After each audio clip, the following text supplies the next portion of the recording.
Your next guest is Ash Munro, team leader of the Aboriginal Health Unit at the Bairnsdale Hospital. Good morning, Ash. Good morning. Now, Ash, today you're launching, or it's the opening of an indigenous garden there. It's at the hospital. It's closer to the Maddocks Garden aged care facility, but still all kind of at the hospital, right? Yeah. So Maddocks Gardens is attached to the hospital. It's just at the back of the hospital.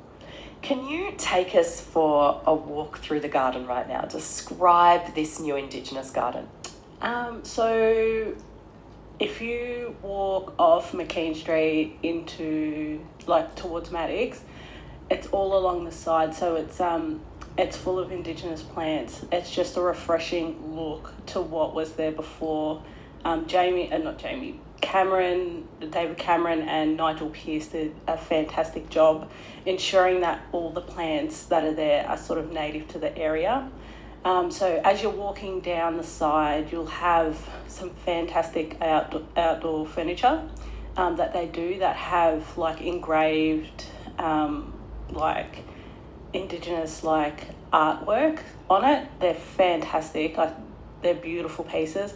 And then as you continue on, you'll come to the yarning circle, which was sort of purpose-built. So all the seating in this area also caters for wheelchair bound people. And it's just this big, fantastic circle, and it has shading. And as you sort of continue around the corner, there's another seating area with the outdoor furniture that's it's great. If you get a chance to get on Facebook, Pearce and Cameron have a page, and a part of their business as well is they're looking into more of the outdoor furniture, creating pieces like that, and it's fantastic. So anyone can use this space, and during COVID, hospitals and aged care, and were you at the hospital in this work during the COVID years? Yeah, I think at the start of COVID I started. The idea for the garden sort of came about from residents and their families wanting a space that wasn't restricted as such as being inside, and so that's where it sort of formed. So during COVID, we're inside in a hospital settings. Anyone who was in hospital or visiting someone, it's masks, or not allowed at all, and it was so strict having a space that's outside when we know hospitals can have some germs in them. Yeah, could be really refreshing to people who are visiting and people at the hospital. Yeah, I mean, if you look at aged care, some people in aged care are, it's already isolating and lonely as it is. And then being restricted because we have a global pandemic type thing happening, I couldn't imagine being a resident stuck inside.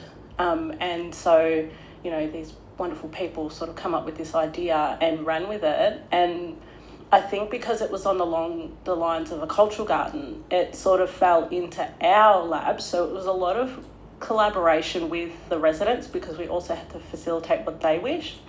And it was just a really cool, weird aspect of my job where I was allowed to be creative. I don't know nothing about plant gardening, but you do now. I do now. You're hearing from Ash Munro, team leader of the Aboriginal Health Unit. Ash, how important is talk to us about this yarning circle, and for Aboriginal culture, the idea of sitting and listening and talking, and how important that is, but then how important that could also be for anyone who's healing and in aged care or in hospital. Yeah, I think if you look at Aboriginal culture or Torres Strait Islander culture in general, we're always sort of yarning or sitting around a circle and talking.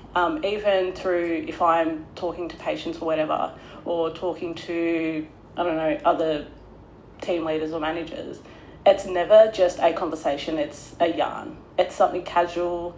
And I think if we can sort of translate that over to sort of mainstream or non-Indigenous people, I think it'll be able to facilitate a comfortable, safe environment for, Indigenous and non-Indigenous. A part of the garden too is to create that cultural safety aspect of things. So if you go through our hospital, we have a lot of art. The hospital promotes the Aboriginal Health Unit and things like that. And this is just another thing on top to start looking at how we can make our aged care facility a little bit more culturally safe for our elders. I think, I won't be sure on the numbers, but we have had a few elders in the past who have stayed. And, going into that sort of environment where it can be a little bit clinical, to have a space where they can go outside with their family and just, I think, be their true selves, be, authentic. And that's what the Yarning Circle and Gardens sort of created for. And talk a bit more broadly about your role, Ash, with Aboriginal people coming through the healthcare system there in Bairnsdale and how you support them. So I'm a member of a team of 5. So I've got 4 other members. So we've got 2 KLOs, Adrian and Narelle. We've got a care coordinator. She's our nurse for the team, who's Carolyn. And we've got Fleur, who's our access and support. One of our big roles is advocating very strongly for our clients, but also, advocating for sort of the staff to get the messages across sometimes. We meet people from the moment they come in to the, either when they're born or they come through ED to the end when they pass or leave our service. And our main roles are to support them through the healthcare system and ensure that they're educated on, I guess, their health concerns and things like that. Because I think, if you go back in history, there's a lot of damage done, and it still reflects through the hospital now. You get a lot of people that are just uncomfortable, and if they have concerns and things like that, they won't necessarily speak up on the wards. It's where they come to our office. We have an attachment to our office called the Worry Room, and it's just a culturally safe space for people to come and really have a yarn about their concerns or anything like that. We're hearing from Ash Munro about this new indigenous garden opening today. If we get back to the idea of storytelling, yarning, and this is in a health setting, how can everyone benefit from that? This idea of just being able to talk and listen, especially when you're in poor health yourself. So I think during COVID, I think that's taken away that aspect of, I think, the health jobs where you have that interaction with a person one-on-one. And I think COVID might have dampened that a little bit. And so, taking that sort of aspect out of the Aboriginal culture where it's just yarning, it's creating that rapport that you need to build with your patients, and you need to build it quickly so that they have confidence in you. So that's what I think. There's a lot of aspects of the culture that could possibly be taken out, but I think that calm, relaxed space would be a benefit. Thank you so much for joining us today. This is Jono Kendall, and Jono, this is Ash. Jono's on the radio next. Hi, Jono. Hello, g'day. Great chat. That garden sounds like a really good idea. And have you seen positive benefits from it already, do you think? Yeah, I was actually I stress about everything, but I was worried no one was going to use it.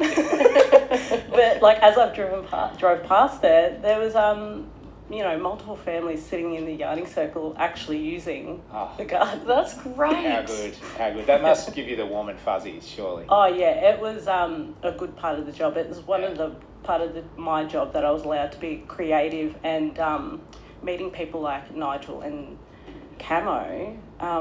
They have a really good sort of opportunity. One thing I learned off Camo is meaningful employment, and ever since he sort of started talking about that really sort of resonated with me. Yeah, so good to hear that. We got some news about cricket after 9 o'clock, and that is that if you want to watch the next Cricket World Cup, you have to subscribe to a service, a streaming service, Amazon Australia. You have to sign up to it. And so we're going to be talking about that. Do you think that World Cup cricket should be put to air on free-to-air TV or not? Well, Probably should be, because all our cricket grounds are underwater. Well, many of them, so no lots one can of them. play cricket. Lots of So them. they're going to be wanting to watch. But there is this really interesting discussion around what should be on free to air or not, and the federal government has said sporting, or what is it, broadcasts of national significance should be put on free to air TV. So we'll have to wait and see what happens with that. But also, I'm not sure how I feel about this, but King Charles and Queen Camilla are coming to Australia next year, right? And so we're asking, do you want King Charles and Camilla to come to your patch? And if you do, what do you want them to do? Like, what should they be doing in your part of the world? Royals don't really do much. Well, Wave or plant a tree or something? They visit things. They go to like fauna. They kind of cuddle koalas and stuff like that, I think. So they can go to the native, the indigenous garden with all the local If they want native to. plants. How would you feel about that? would you want to see them there? I don't know. Don't know yet. It's a big question. There's complexity there. There is complexity. Anyway, text through to 0467 842 722 with any of your ideas there about the royal visit. Thank you very much, John O'Kendall, and thanks Ash Munro for coming in this morning, and good luck. The official opening is today, so have a great time. Thank you.